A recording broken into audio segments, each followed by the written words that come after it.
The following program is sponsored by Adams Financial Concepts.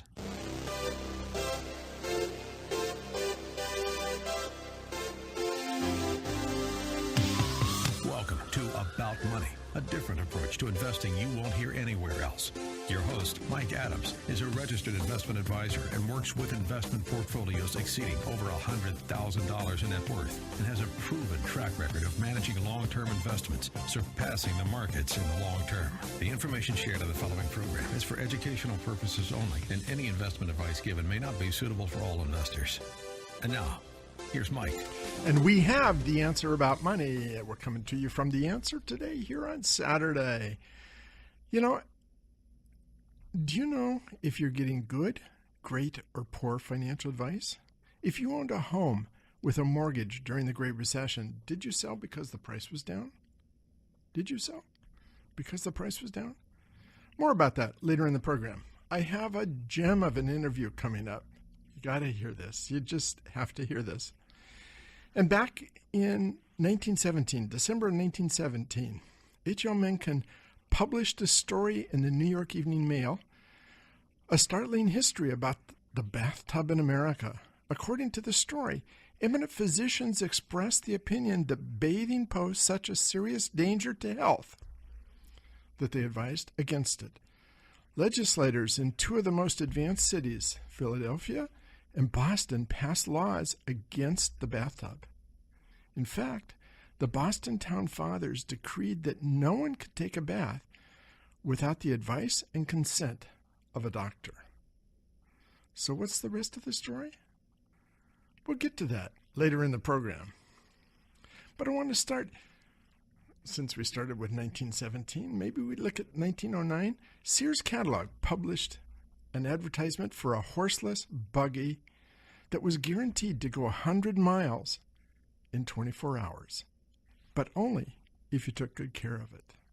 You know, when I was growing up, Sears had the catalog. It came out 3 times a year.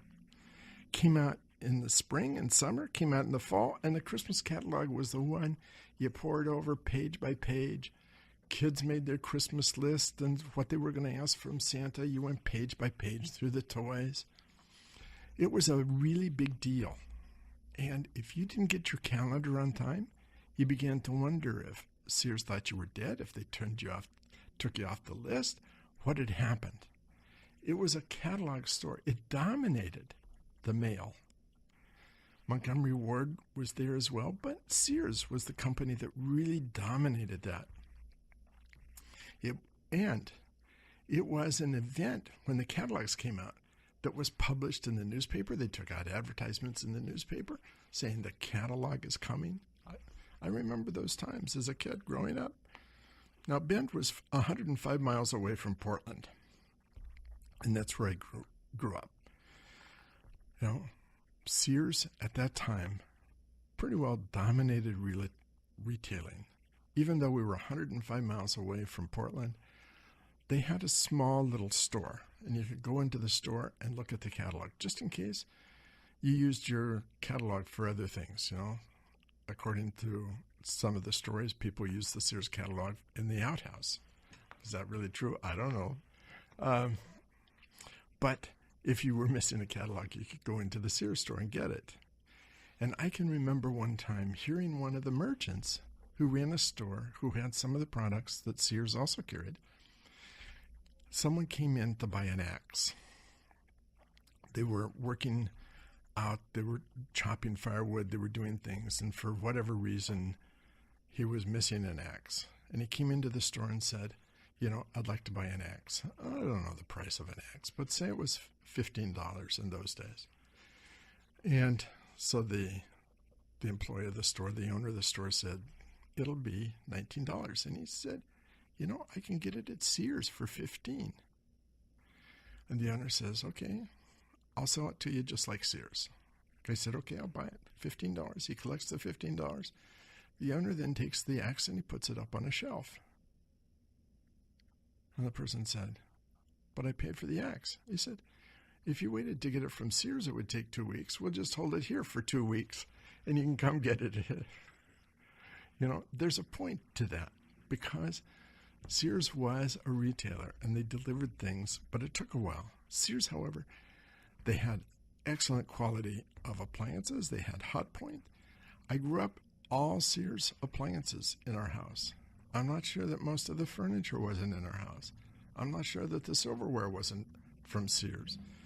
All that stuff, the TVs, the washer and dryers, all those things came from Sears, and they lasted for a long time. They dominated retail. And yet, if you look at what's happening today, Sears is dying. They're really dying. I don't own any Sears stock. I haven't owned any Sears stock. But I believe that the store, you can see where they're going. We live in a dynamic economy. And when you look at the stores, the Walmarts, the Targets, the Kmarts, the Best Buy, Circuit City doesn't exist anymore, the Home Depots, they've all been affected by the online retailers. Amazon does something like 44% of online sales.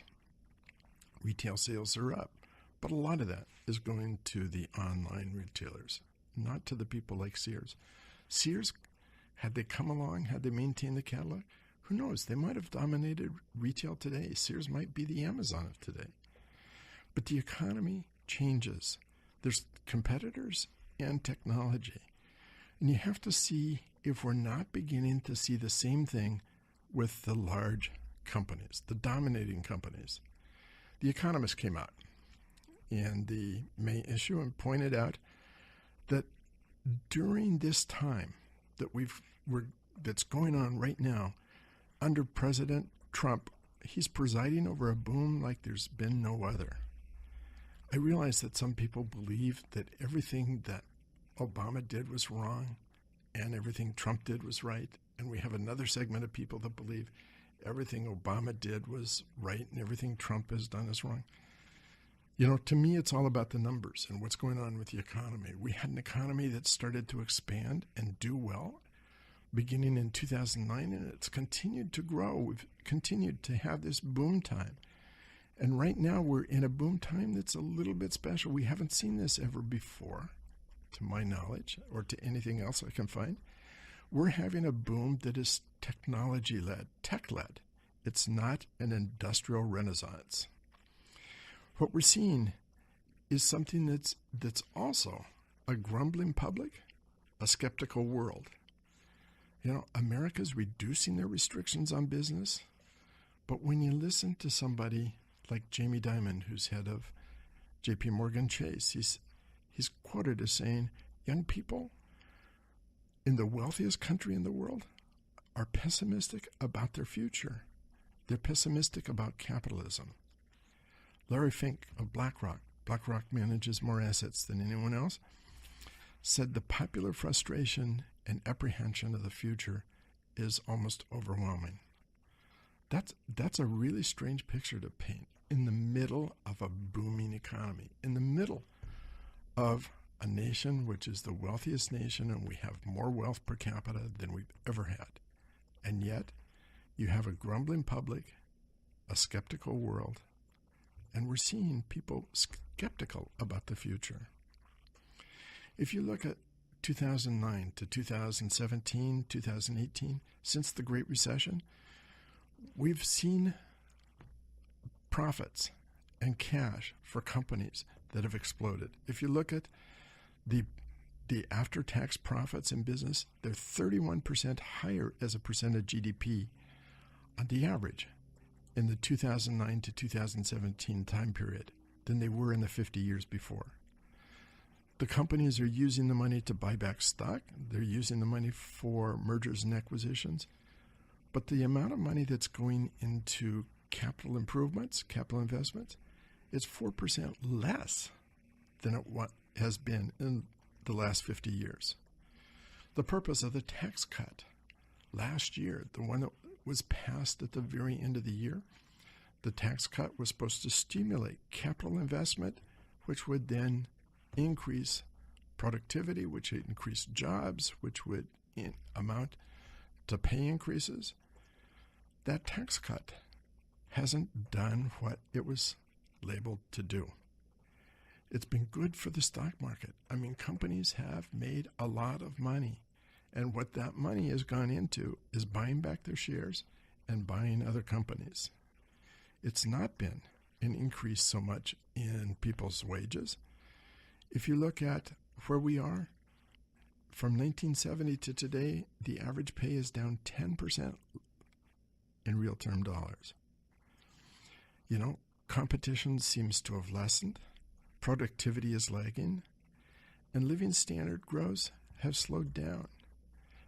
Business optimism is very, very high. Stock market is doing well.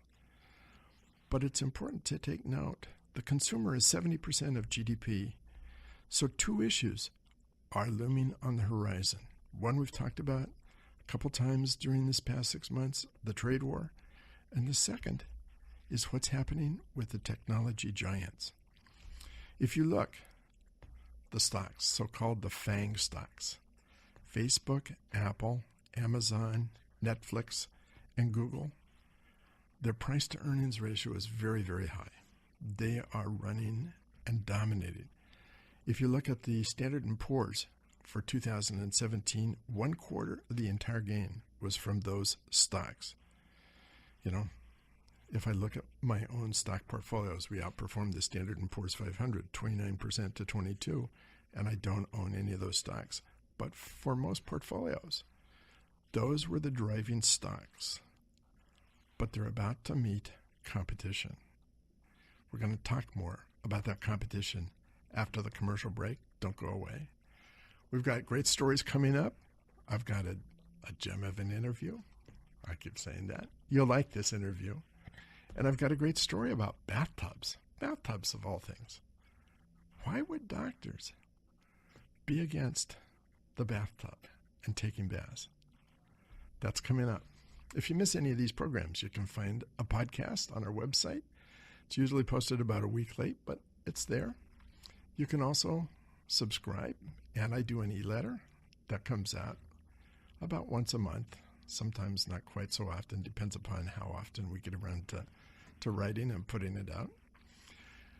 You can also like us on Facebook. You can like us on Twitter. And as we sit here, Sarah is tweeting. You know, all that's going on. So don't go away. We've got a lot to cover, a lot of stories to go through. And you want to hear the rest of this.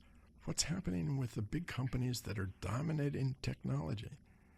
Because they have competitors. You may not see the competitors. You may not be aware of the competitors, but you're going to hear about it right after a commercial break. Don't go away, because we will be right back. More about money coming up with Mike Adams on AM 1590, The Answer. For more information, click on adamsfinancialconcepts.com. About Money continues. Remember the website, adamsfinancialconcepts.com. Here's Mike. So, welcome back. We're going to be talking about a lot of things. We've got a lot to cover today. Got a great interview. We've got the whole story about the bathtubs and the implication of that. We're going to get to that. But I started talking about the tech giants, the boom that President Trump is residing over right now. The boom is primarily a technology-led boom. It's not a renaissance of industrial companies. It's technology-driven. It's the FANGs, the Facebook, Apple, Amazon, Netflix, and Google. Those are the companies that are leading the way. Now, if you've been listening to the program for some time, you know that I've been talking about the supercycle. From 1870 to 1913, you had a time in which the world GDP grew at a faster than average rate. It was driven primarily by the industrialization of the United States. You had a second cycle from 1945 to 1970, driven primarily by the rebuilding of Europe. There were other things going on as well. But in 2009, and this is all a study that had been done by Standard Chartered Bank out of the UK, 2009, they said a third cycle has begun, and that's being driven by emerging nations. By 2030, not that far from now, 93% of the world's population will live in those emerging nations. They are buyers. And so the competition for what's going on in the world for international revenues is really heating up. And that is where we come to Amazon, Netflix, Facebook, and Google, and Apple. And I don't own any of those stocks. I don't recommend those to buy or sell, whatever. I don't recommend any of those. But what's happening is they are beginning to face, on a worldwide basis, not in the U.S. yet, but on a worldwide basis, Alibaba, Tencent, and Baidu. At one time, those Chinese firms were copying what was going on with the U.S. firms. Now they're beginning to innovate and change the entire complex of what they do. Amazon, for example, 1/3 of their revenues come from overseas, and they're expanding pretty rapidly. They just announced they're putting in a number of warehouses in India to compete in India. They're going to compete in Indonesia. Their whole focus is to look at those markets, and they start from scratch. They just go into those markets, they build their websites in the local language, they localize them, they make it sound as if Amazon is a local company. And they go into those markets, but they start from zero. Even where they don't start from zero, like for example in Dubai, Amazon bought a company, Souk, in Dubai. They rebranded that company as an Amazon company. And it's through that company that they approached Dubai. But in many countries, they're going into those countries and going in as Amazon. Unlike that, Alibaba, for example, is buying local firms. Paytm, P-A-Y-T-M, and Big Basket were two companies that Alibaba bought in India. Those are the companies which will operate in India. The people that are buying from them, have been buying from, will buy in the future, will not know that the real company that owns those two companies is Alibaba. Tokopedia in Indonesia, Lazada in Singapore, Daraz in Pakistan, Trendyol in Turkey. All those companies are companies that Alibaba has purchased, and they will operate as separate companies. Alibaba will be invisible to the inhabitants of those countries. As the people in those countries buy from those companies, they won't even know that it's Alibaba that's involved. That's a very different approach from the Amazon or from the big companies, the Facebooks. Those are very different approaches. We haven't seen that in the U.S. We haven't seen those companies, these Chinese companies, really launching in the U.S., but we will. The other thing that's happening is Amazon, when it buys a company, it buys it in total. And they look at companies that are already established. Tencent and Alibaba own 43% of all Chinese unicorns. Unicorns are companies that are valued at $1 billion. Tencent and Alibaba own 43%. They have ownership of all the Chinese unicorns. And there are now more unicorns in China than there are in the U.S. That's significant. In the U.S., I think there's 120 some unicorns. In China, there's 150 or so. Those companies, 43% owned by Tencent and Alibaba. You can begin to see the impact of those large companies competing. To this point, during this tech boom that started, actually, if you look way back, it started in the early 2000s and has just exploded through this period of time. They've had an almost unlimited, unchallenged growth. That's about to change. It's beginning to change on an international basis. And all that comes into play, not just on a competitive basis, but think of how that comes into play with a trade war as well. Already we're seeing Canadians, they want to buy Canadian. Heinz ketchup used to have a plant in Canada, used to sell into Canada. You know what? Canadians don't want to buy Heinz ketchup anymore. There's a big campaign not to buy Heinz ketchup, but to buy Canadian ketchup. Think about the impact of that as our tech giants move overseas and how all that goes. All that comes into play. All that's going to affect our markets. It's going to affect how you invest, and it's going to make changes. It's important to be ahead of the curve instead of behind the curve, to be aware of what's going on and not be taken by surprise. That's happening, and that's the purpose of this program. You know, the market doesn't die of old age. Bull markets grow. They're born on pessimism, they grow on skepticism, they mature on optimism, and they die on euphemism. We're still in the skepticism, optimism area. We've still got a ways to go in this bull market, but be aware there will be changes coming. That's the reason I bring all this up. Now I want to shift. I want to introduce my guest. My guest today is the president of Fox Jewelry, Zoe Mann. Welcome to the program, Zoe. Thank you, Mike. Thanks for having me. So let's start with your background. So, it's my family business. So I grew up in the jewelry store. I grew up in the business. I had been coming there since I was 2 weeks old, and my mom brought me home from the hospital and was bored and decided to come bring me to work with her. So when I was 6, I started working there. I literally was filing customer receipts in the back, and my dad paid me in Tiffany dollars. So I got to, at the end of the day, figure out how much time I worked and find some little silver thing I could take home. So I have a lot of little halves of earrings sitting around still.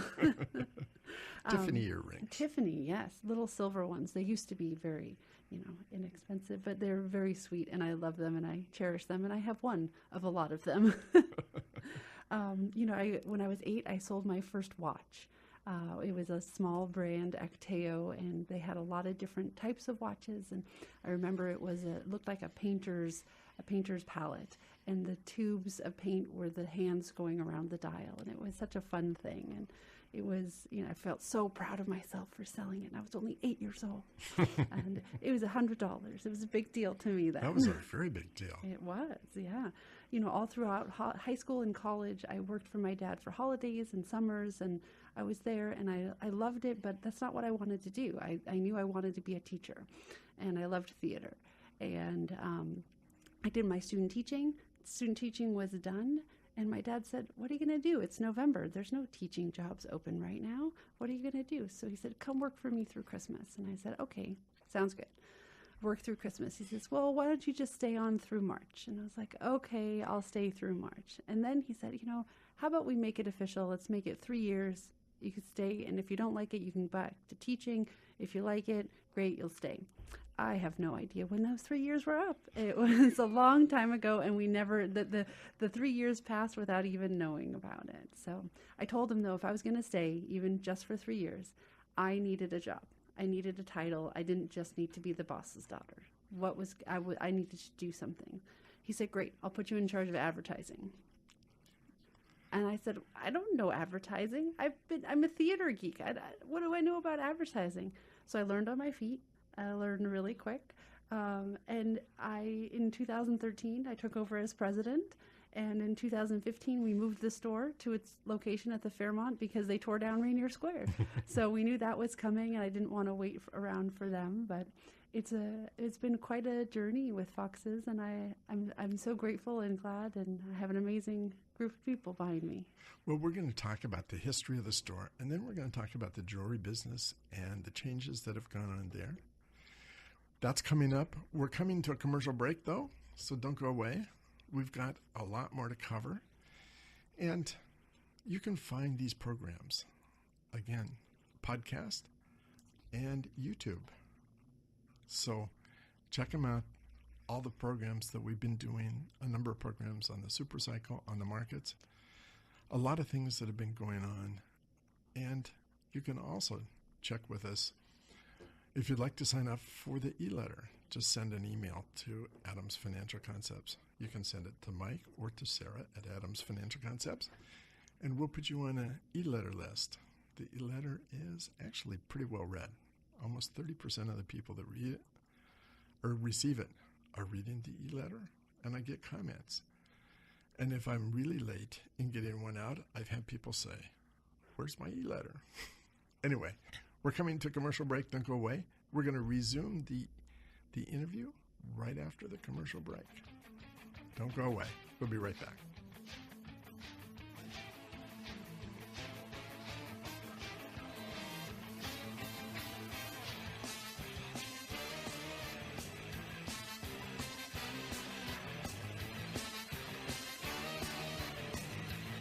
More about money coming up with Mike Adams on AM 1590, The Answer. For more information, click on adamsfinancialconcepts.com.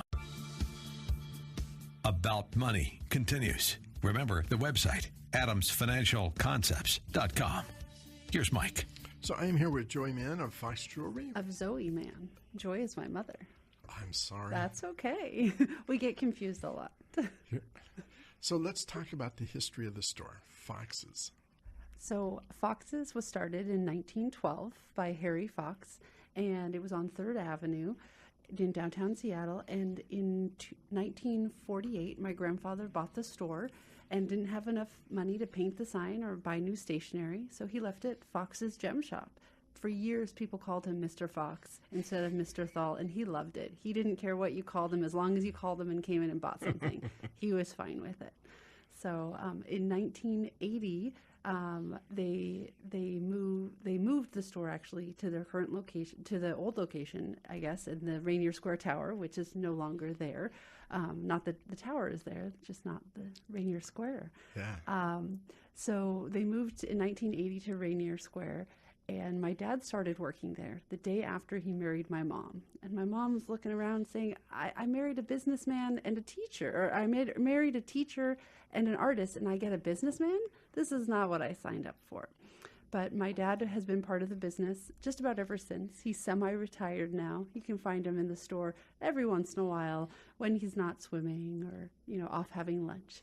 So he enjoys coming in to see people and say hello, but he's so happy not to be there full time. And I joined the company full time in 2004, and in 2013 I became the president. He was like, "You take it. I don't want the responsibility anymore." So he had lots of fun giving that to me instead. And like I said before, we moved into the Fairmont Olympic Hotel in 2015, knowing that they were going to take down Rainier Square. There, if you've driven in downtown Seattle lately, you can see the big giant hole and all the mess on 4th and 5th Avenue and Union Street.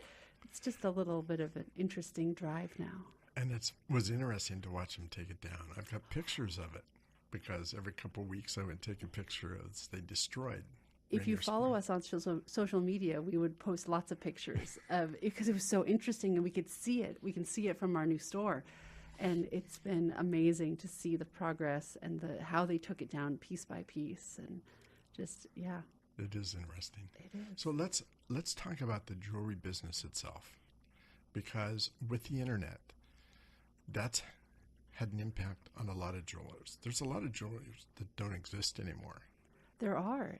There's a lot but there's a lot of us that are still around, and I think it really speaks to the quality of people in Seattle that they want more than just internet options. And they want, even though they might do a lot of shopping online, they still want to be able to go into a store and talk to somebody and meet somebody and get an opinion in person. And I think that's really what we try to do. We try to be there for our clients. We try to make sure that, if you go online, you can type in diamond jewelry and find a million answers. But if you come into us and say, "Hey, I want a gift," we try to find you the right answer. That's really important to us. It's what is the person that you love? What are they looking for? What is their lifestyle? How are they going to be wearing this? What do you want from it? Do you want it to be just an evening piece when you go out, or do you want them to wear it every day?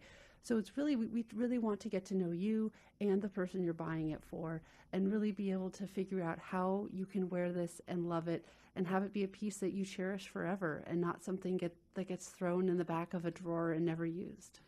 So when you go online and look at diamonds, for example, they might show you 200 1-carat diamonds. Yes. I always like to say you can compare that. Let's like comparing birth certificates. So you go into a hospital and there's 3 boys and they're born all on the same day and they're all 19 inches long and 6 pounds, 8 ounces, and they all have blonde hair and blue eyes. They're going to look the same, right? Like, no, all these kids are going to look different. Well, diamonds are all going to look different too. By buying something just from a certificate, you're basically saying that this little piece of paper, 6 pound, 9 ounce, blonde hair, blue eyed boy is exactly the same as this other one. And we all know that that's not true.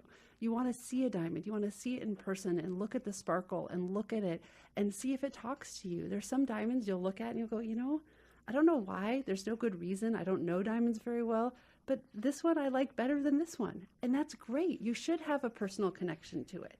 You should be able to look at 2 and go, I like this one a little better. And there's not a rhyme or reason for it, but it's a wonderful feeling. And that's great. And we love when we can help a client experience that. So people talk about the 3 C's of diamonds. They do. The cut, clarity, and carat weight. And then there's other ones, and you can go on, and there's lots of different things, and they do matter. They do. But really, a lot of it is, how does it look to you? The world can tell you what the best anything is, but it's how you're going to use it, how you're going to love it. You can have the diamond that supposedly isn't very good, but if it talks to you and you like it, it's like buying a dress at the store. I'm not going to buy the same exact dress that Sarah's going to buy. Somebody else is going to, she might buy that. I like something else. And that's okay. You don't all have to like the same thing. So just because it's not the quote unquote perfect diamond doesn't mean that it's not the right one for you. And it's something that is individualized. Oh, so individualized. People come in and a lot about with colored stones and the different colors, and they say, well, what color is the best for sapphire? What shade of blue should I be looking for? And we always say, well, there is a gem color of sapphire, correct? There is, and it's this. But do you like that color? Do you want to wear that color? Or do you prefer to wear a lighter blue or a darker blue? Or would you prefer not to wear blue at all and you want a yellow sapphire or a pink sapphire? That's okay too. We really want it jewelry, it's accessorizing. It's you putting on something. It's you deciding what you want to wear that day. So we really try to help you show your style through jewelry. So that's really a good explanation of what goes on. Thank you. So there's another part that's happening right now, and that's the synthetic diamond market.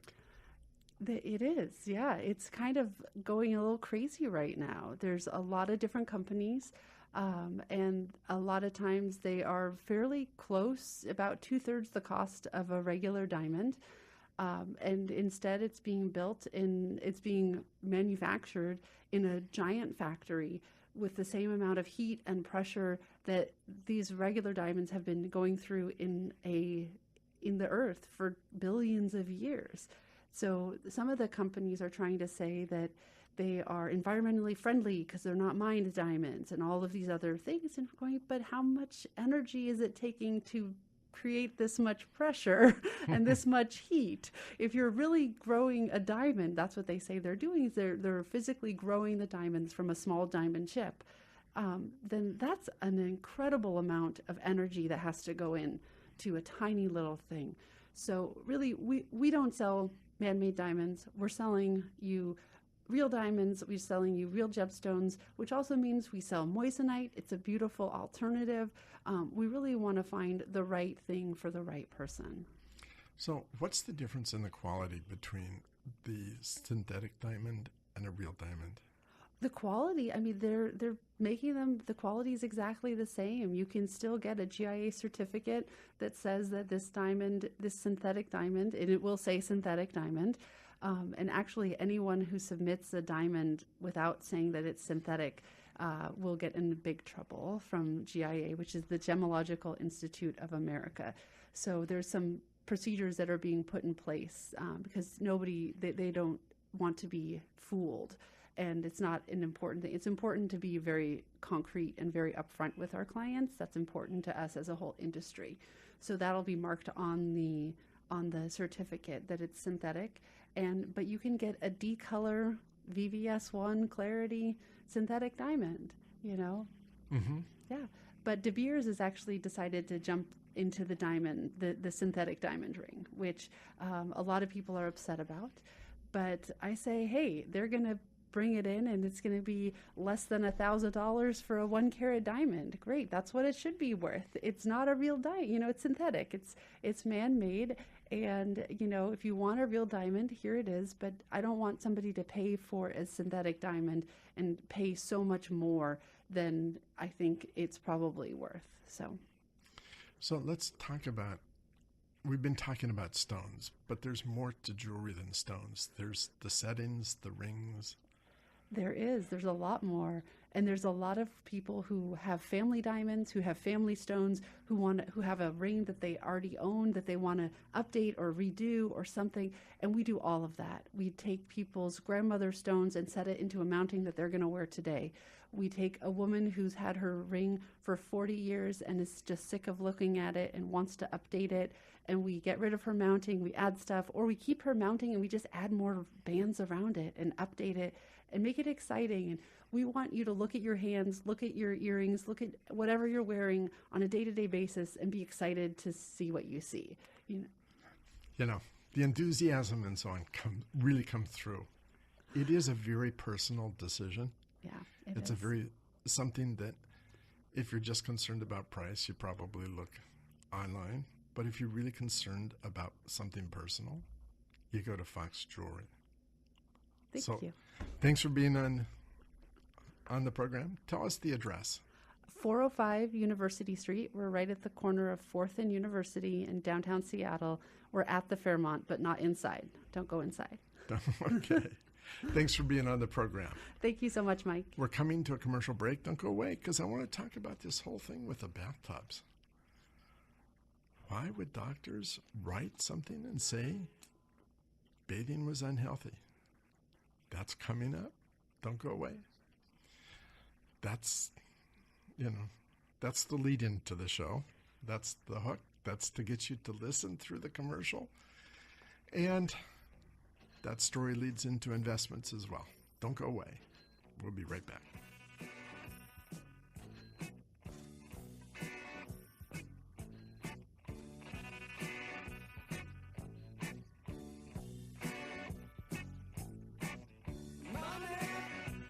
More about money coming up with Mike Adams on AM 1590, The Answer. For more information, click on adamsfinancialconcepts.com. About Money continues. Remember the website, adamsfinancialconcepts.com. Here's Mike. On December 28th, 1917, H.L. Mencken published a story in the New York Evening Mail, a startling history of the bathtub in America. The bathtub. According to the story, the bathtub was unknown in America until 1842. There was a Cincinnati cotton and grain dealer, Adam Thompson, who went to Europe and first saw the bathtub there, and he brought it back to America and introduced it with a whole lot of fanfare. But soon that fanfare died, and the cosmopolitan people on the East Coast did not like the bathtub. Instead, the people on the East Coast picked the bathtub as enemy number one. According to the story, eminent physicians expressed the opinion that the bathing posed a serious danger to health.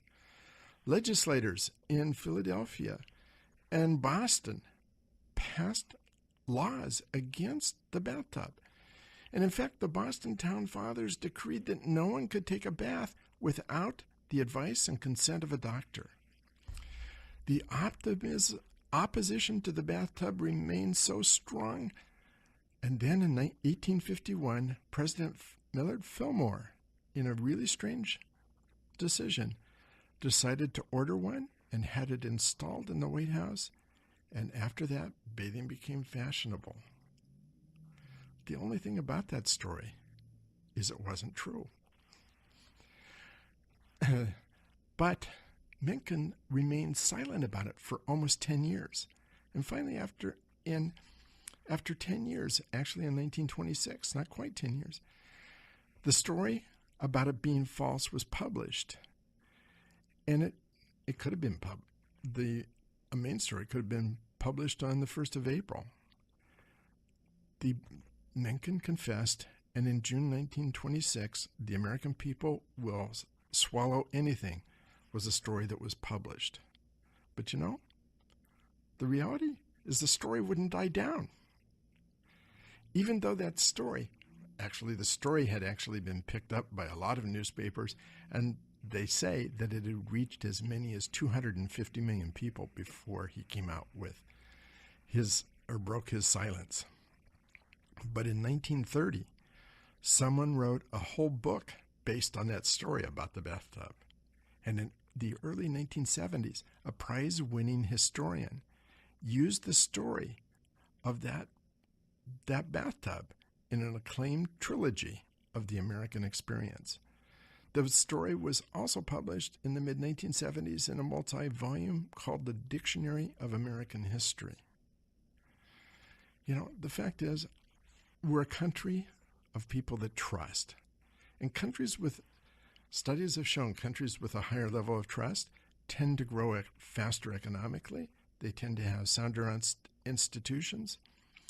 And people with higher trust levels tend to start their own businesses and volunteer more.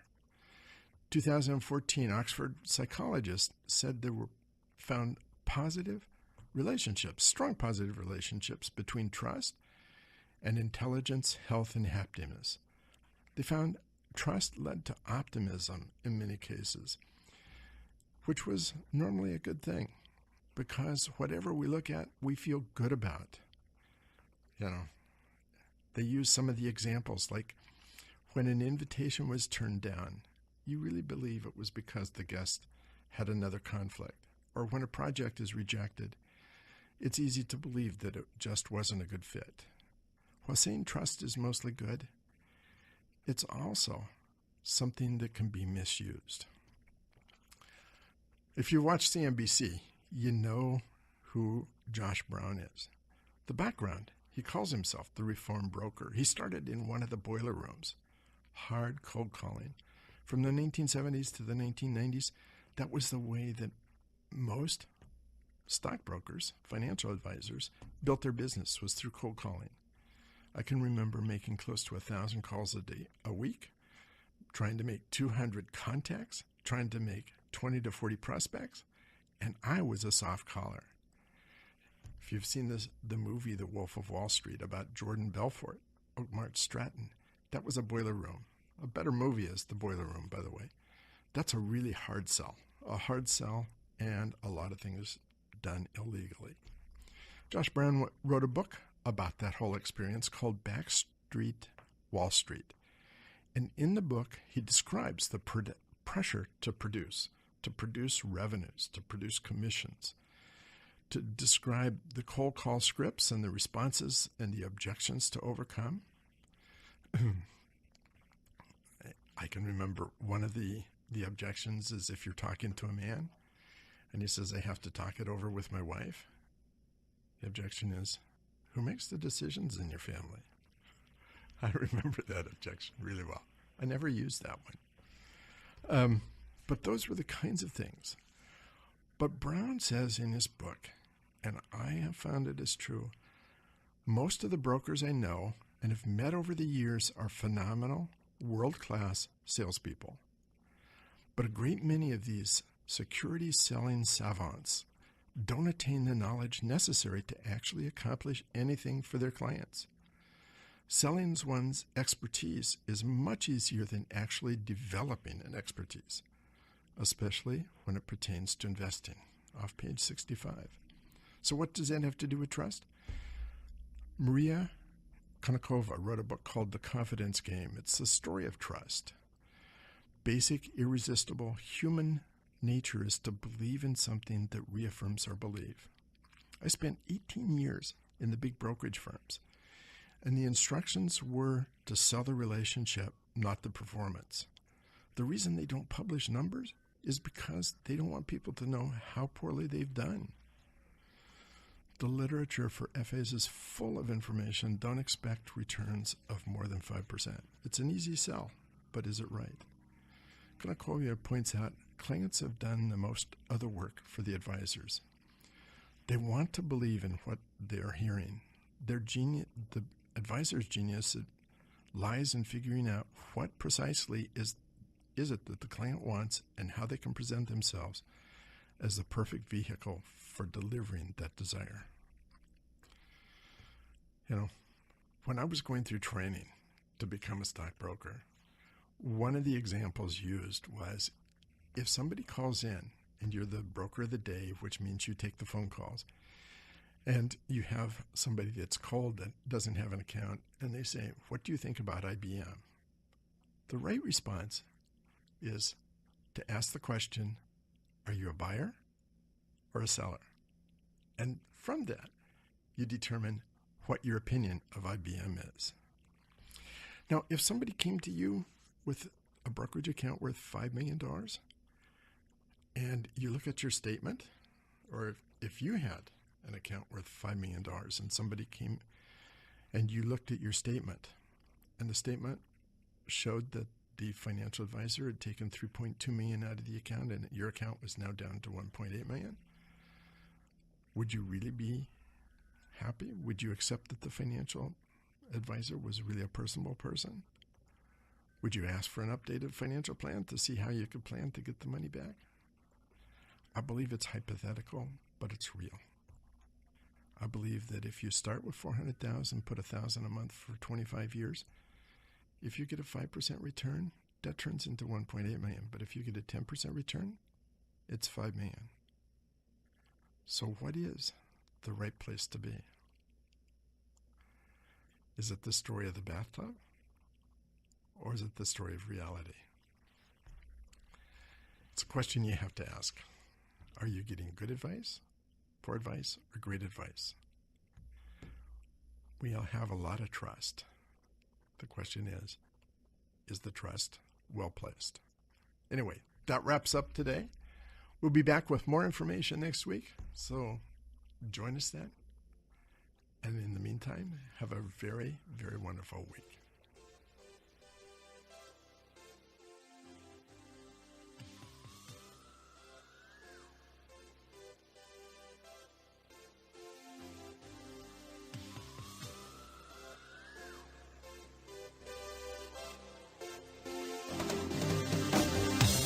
Listening to About Money with Mike Adams, a registered investment advisor.